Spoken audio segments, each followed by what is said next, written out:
우리 오늘 하나님의 말씀은 마태복음 13장 47절에서 50절까지의 말씀을 찾아서 교독하도록 하겠습니다. 신약성경 마태복음 13장 47절에서 50절을 저와 여러분이 교독하겠습니다. 또 천국은 마치 바다에 치고 각종 물고기를 모는 그물과 같으니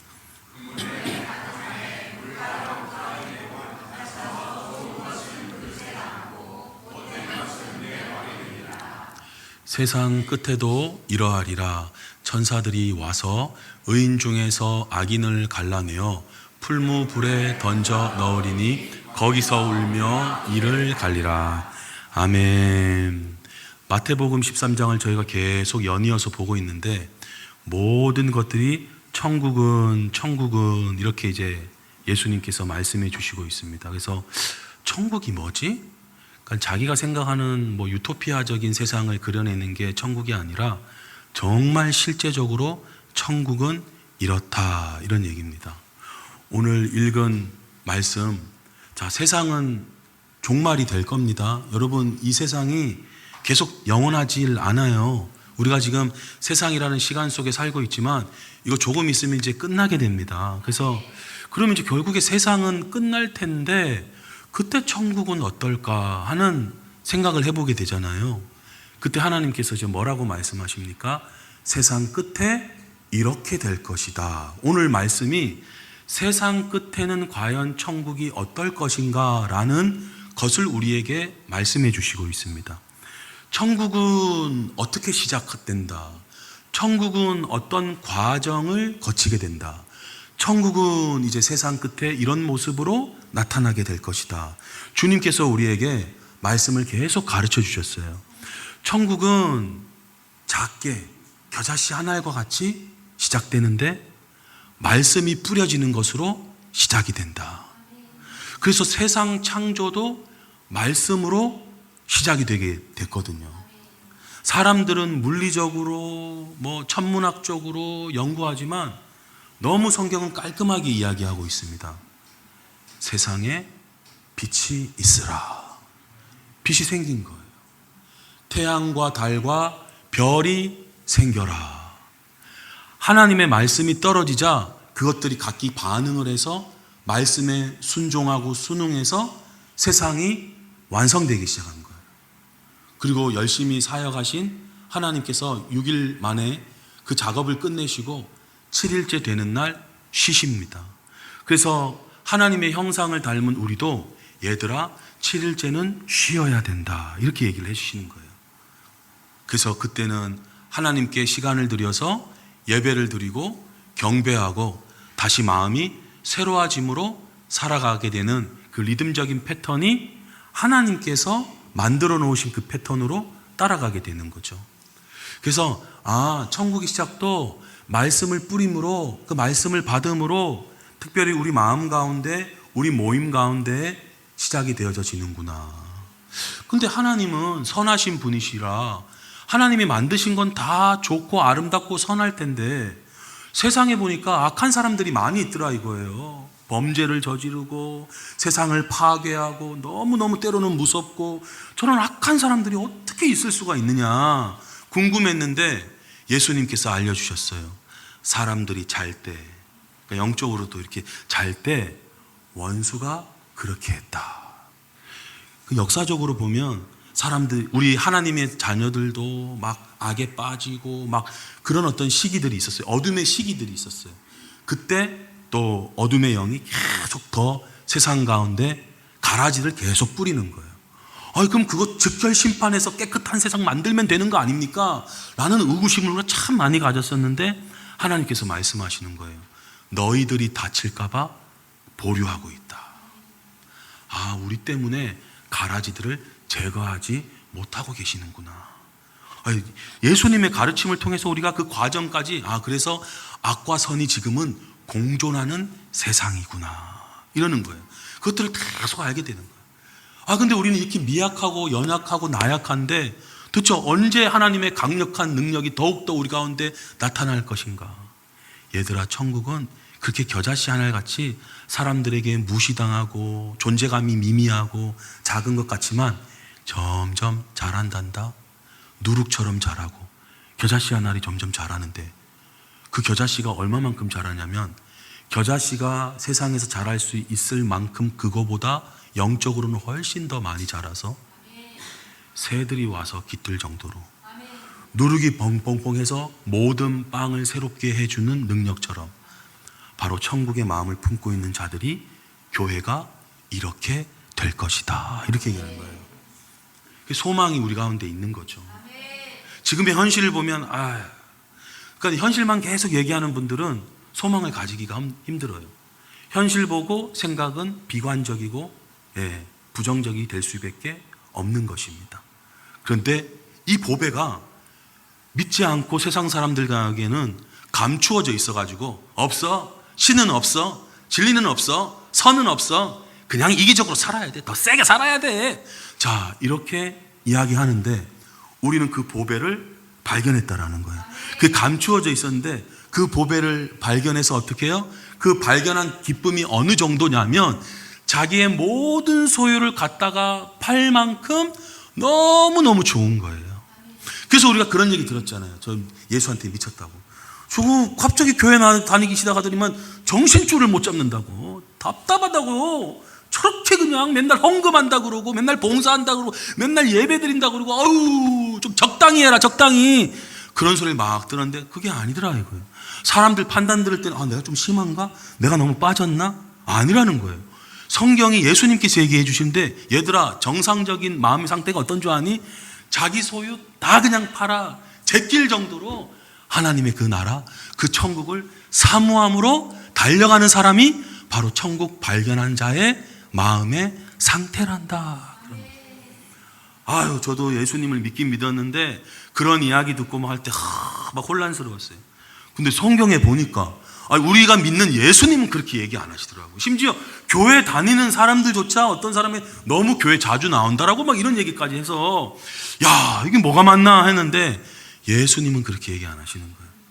자기 재산 다 파는 사람 극단적인 사람 아닙니까? 뭘 그렇게, 투자도 자기 좀 남겨놓고 투자를 시키지 올인하는 투자는 거의 안 하잖아요. 쫄딱 망할 수 있으니까.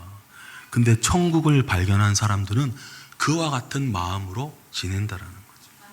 그래서 그 무엇과도 바꿀 수 없다, 빼앗기지 않는다.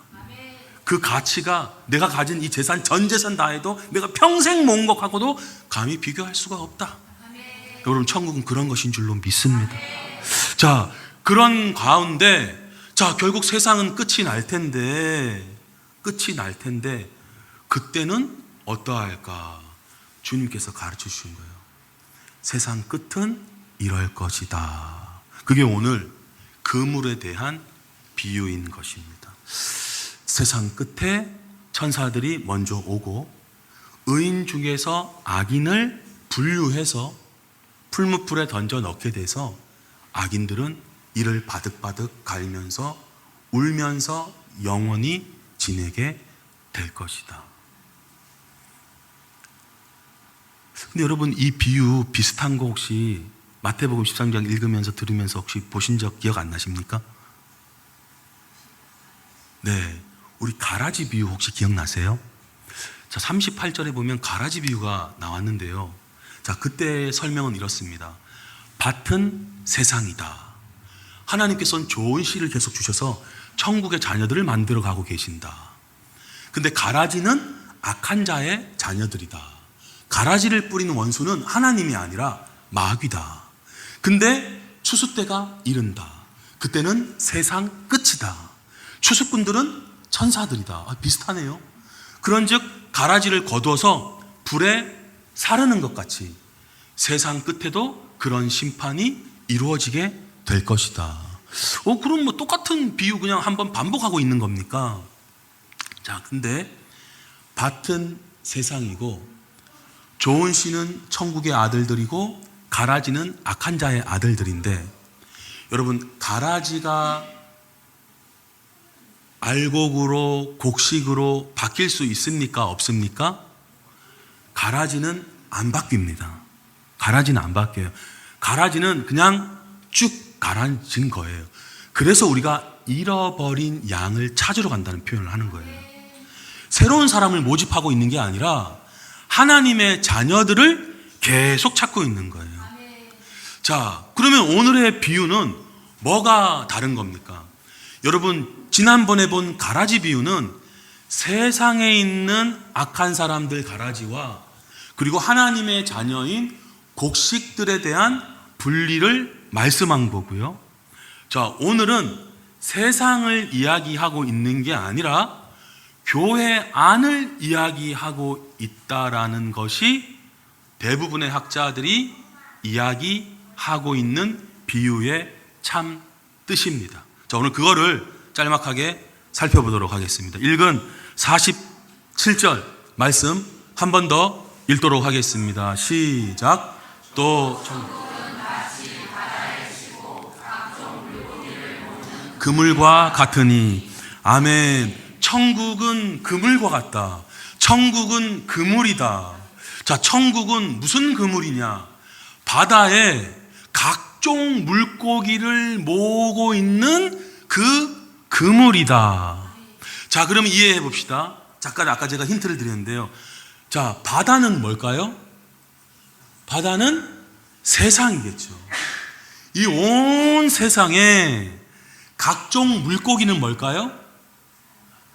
예, 영혼을 이야기하는 거겠죠.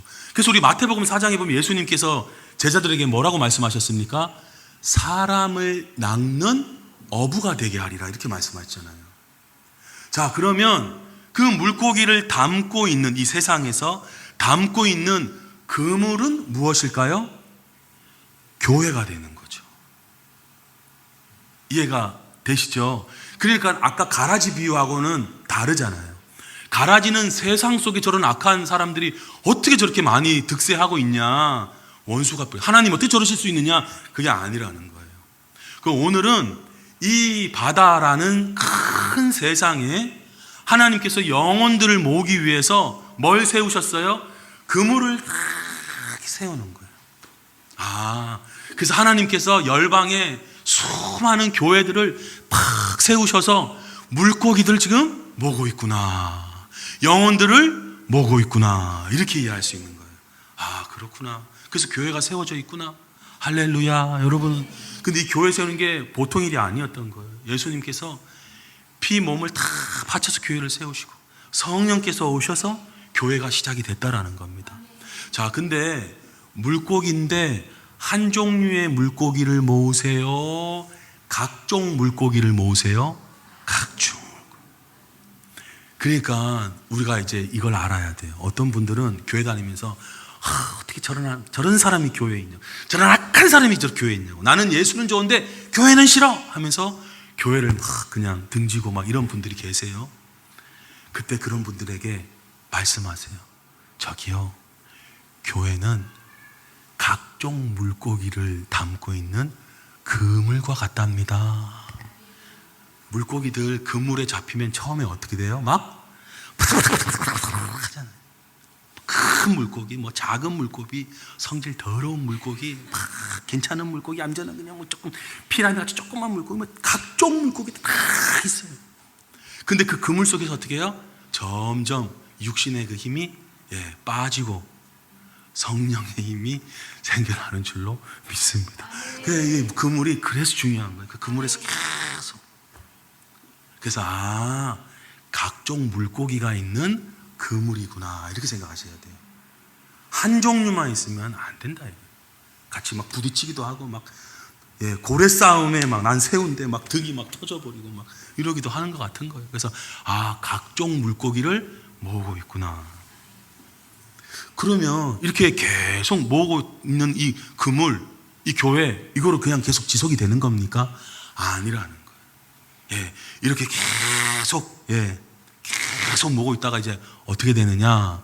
48절을 읽어보겠습니다. 시작. 그물에 가득함에 물가로 끌어내고 앉아서 좋은 것은 그릇에 담고 못된 것은 내버리느니라.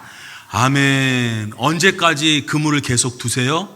그물에 가득할 때까지. 그래서 로마서 우리가 읽은 말씀에 보니까 이방인의 수가 충만하기까지. 그런 말씀 기억나십니까? 그래서 그렇게 그물에 가득할도록 하나님은 쉬지 않으신다 이거예요.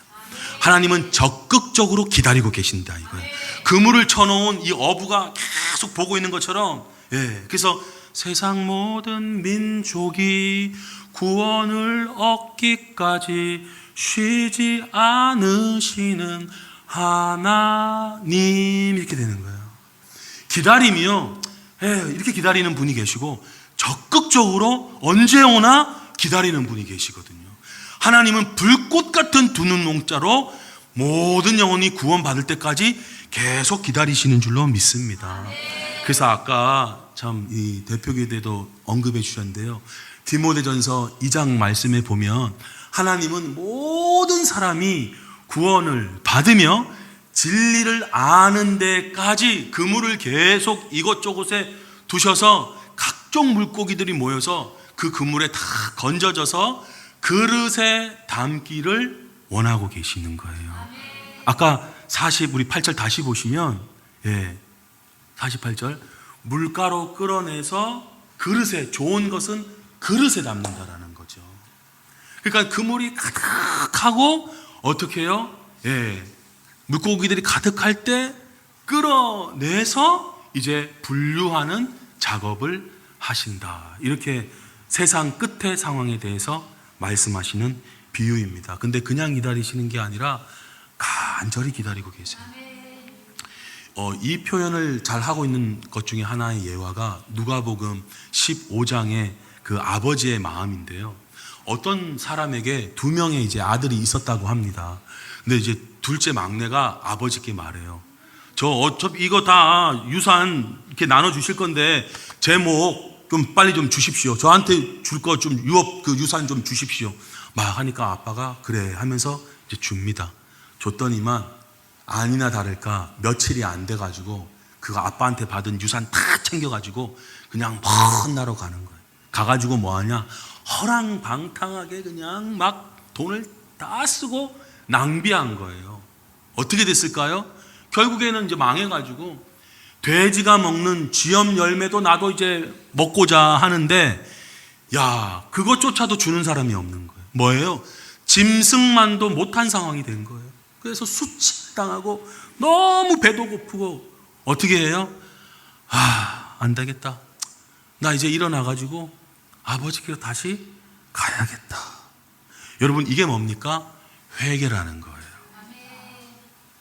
뭐 꼭 울고 불고 뭐 이것만이 아니라 다시 내 마음이 아버지께 돌아가야겠다. 이게 회개예요. 자, 그렇게 돌아옵니다. 돌아오는데 우리 하나님 아버지가 어떠시냐면, 저런 괘씸한 놈, 내가 어떻게 피땀 흘려 모은 돈을 저렇게 낭비하고 말이야, 이놈의 자식, 이러지 않고 아직도 거리가 먼데 아버지가 그를 보고, 이건 뭘 얘기하는 겁니까? 계속 언제 오나 기다리고 계시는 거예요. 그냥 난 몰라 하고 이렇게 하는 게 아니라, 그러면 멀면 모르는데 아직도 거리가 먼 거는 유심히 계속 보고 있었다라는 거예요. 언제 오나. 아버지가 그를 보고 측은히 여겨. 여러분, 회개하는 자는 하나님께서 반드시 긍휼히 여겨 주시는 줄로 믿습니다. 아버지 하면 긍휼히 여겨 주셔서 어떻게 해요? 내가 회개하는 사람이 어떻게 달려가겠어요? 기뻐하는 사람은 아빠 하면서 달려가지만, 우리의 마음이 사고치고 신앙생활 좀 그냥 그렇게 하다가 다시 이렇게 마음 어떻게 막 이럴 수 있겠어요? 그냥 터벅 이제 가겠죠. 그럼 누가 막 달려오셔서 반겨주신대요? 하나님께서 달려오셔서 어서 와라 하면서 우리를 안아주시고 입을 맞춰주시고 새 옷을 입혀 주실 줄로 믿습니다. 이거 뭐 현실적으로도 경험해 본들 계시죠? 아이가 집을 나가가지고 막 밤늦게 찾으러 다닌다고 막, 저도 그 경험이 있어요. 새벽에 막 집을 나간 아이를 막 찾으러 다니고, 그 하나님의 마음이 그렇겠구나. 우리 영혼들 향한 마음이 하나님 그렇겠구나. 여러분, 그냥 남의 핏줄을 입양하는 개념이 아니라 자녀를 잃어버린 그 부모의 마음이 하나님께서 영혼을 찾고 계시는 간절한 마음인 줄로 믿습니다. 그럼 어떻게 해야 돼요? 어서 예수님을 전해서 그물에 들어오십시오. 이렇게 그물에 들어와서 때가 돼서 건짐을 받아서 그릇에 들어가야 되는 자가 될 줄로 믿습니다. 그래서 뭐라고 말씀하십니까? 자, 베드로후서 3장이 이와 같이 이야기합니다. 오직 주께서는 너희를 대하여 오래 기다리고 참으셔서 그 이유가 뭐냐? 아무도 멸망하지 않고 다 회개하기에 이르시기를 원하시느니라. 그래서 한 영혼도 빠짐없이 다 이렇게 되면 나중에 이제 어떻게 하신다라는 거예요? 48절의 말씀에 보니까 그 그물에 가득 차니까 이제 어떻게 해요? 물가로 끌어내서 좋은 것은 그릇에 담고 못된 것은 이거 그릇에 담을 수가 없구나 하고 버리는 줄로 이 마지막 심판이 그렇게 세상의 끝이 정리가 될 것입니다. 여러분, 우리 모두가 그릇에 담겨지기를 축복합니다.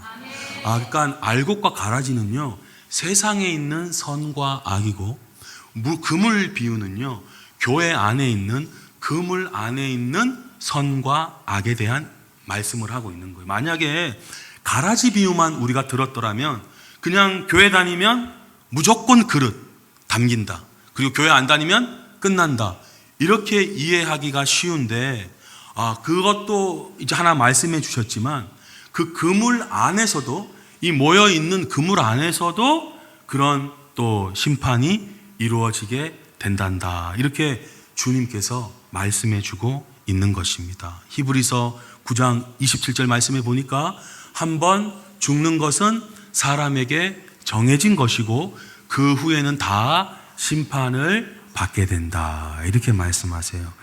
그릇에 담길 기준은 뭐였습니까? 49절 말씀에 보니까 천사들이 와서 의인 중에서 악인을 분류해낸다, 구별해낸다, 이렇게 이야기하고 있어요. 그때까지 세상 끝이 가게 될 것이다, 이렇게 되는 거예요. 예수님께서 이미 이제 말씀하셨습니다. 마태복음 7장 21절의 말씀에 보니까 나더러 주여 주여 하는 자마다, 이건 누구에게 하고 있는 이야기입니까? 예수님을 주님 이렇게 고백하는 자들에게 대한 얘기잖아요. 안 믿는 사람들은 주님이라고 부르지 않거든요. 그래서 주여 주여 하더라도 다 100% 그물 속에 있다 해도 천국에 들어가는 것은 아니라, 다만 하늘에 계신 내 아버지의 뜻대로 행하는 자라야 들어가게 되리라. 그러면 하나님의 뜻이 뭡니까? 첫 번째는 하나님을 사랑하고, 두 번째는 이웃을 사랑하는 자가 온 율법을 지키는 자인 줄로 믿습니다. 그래서 완전하게 지키신 분은 오직 예수님 한 분이시고요, 우리는 예수님을 사랑하고 예수님의 말씀의 가르침을 따라 한 걸음 한 걸음 걸어 나가는 거죠. 바울도 그래서 이와 같이 이야기했던 것입니다. 우리 같이 마지막으로 읽어보도록 하겠습니다. 시작. 하나님께서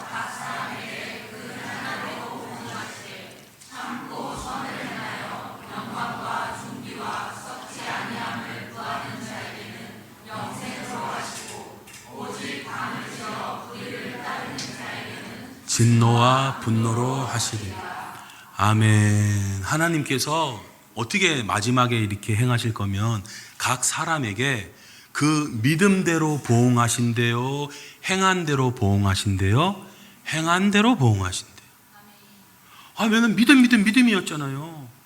자, 저도 그래서 모든 말씀을 받다 보니까 저도 이제 깨닫게 된 거예요. 믿음과 행동이 하나이구나. 그래서 어떨 때는 믿음이라고 얘기하고 어떨 때는 행함이라고 얘기하는 거예요. 그리고 그 믿음은 반드시 행함을 열매로 상출해 내게 되니까. 그래서 마지막은 행함으로 보응하시지 않는 거예요. 그래서 여러분, 그럼 믿음 아닙니까? 잘 행함. 그럼 행함이네? 그러면 행동을 조심해야겠네? 물론 그 부분도 맞는데요. 내 믿음은 밑에 있는데 행함을 위로 행하려고 하면 굉장히 힘들어집니다. 그럼 고쳐야 될 게 어떻게 보면 본질적인 차원에서는요, 행함이 아니라 믿음을 고쳐야 돼요. 믿음이 새로워지고 믿음이 견고해지고 믿음이 성장하면 행동도 따라오게 될 줄로 믿습니다. 그러니까 행함에 너무 치우치게 되면 오히려 문제가 되고 더 관심을 가져야 될 거는 믿음이라는 거죠. 그래서 어떻게 해요? 그 믿음이 있으니까 7절에 참고 여러분, 선을 행하려고 할 때 참아야 되는 게 얼마나 큽니까? 상대편이 나한테 악으로 대할 때 악으로 대하는 게 안 참는 거잖아요. 근데 상대편이 나한테 악으로 대할 때 하면서 용서하고 사랑합니다 하는 건 뭐예요? 참고 시작을 하는 거죠. 그래서 인내하고 참고 선을 행하여, 우리가 왜 참아요? 영광과 존귀와 썩지 아니한 영원한 것을 구하고 있기 때문에 참는 거예요. 자, 그러한 사람에게 상급을 주신대요? 영생을 주신대요?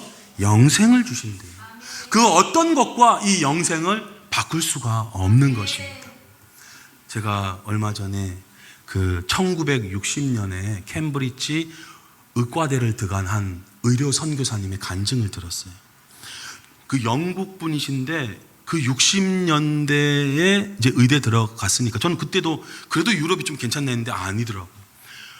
부모님이 이 친구가 이제 의대에 들어가서 이제 잘 나가기를 원했는데 갑자기 기독교로 이제 신앙을 갖게 되대. 그것도 되게 못마땅했는데 얘가 갑자기 의료 선교로 이제 난 나가겠다 하니까 굉장히 화를 내면서 어떻게 되느냐, 갈라지게 됐어요.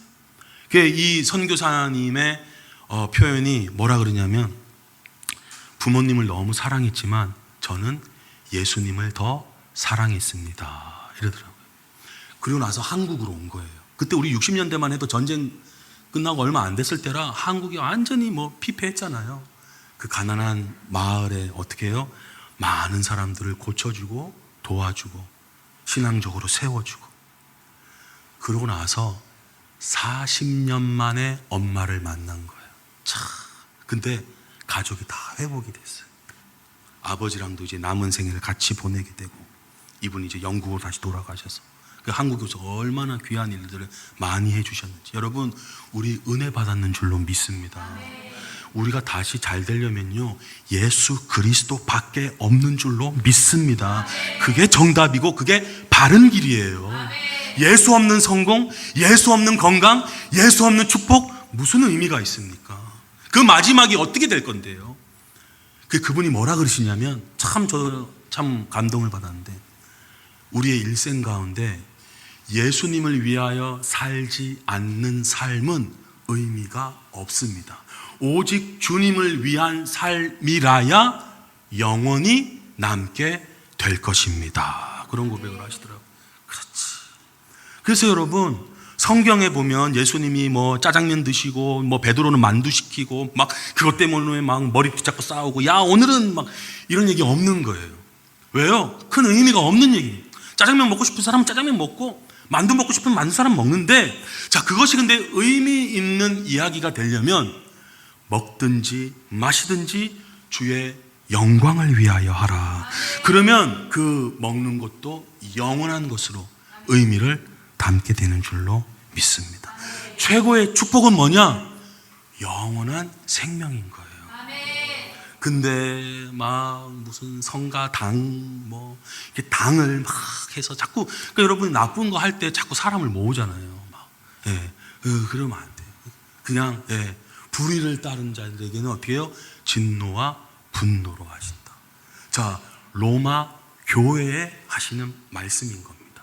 저희는 8절을 따라가지 않고 7절을 따라가서 마지막에 다 그릇 속에서 우리 만나기를 예수님의 이름으로 축복합니다.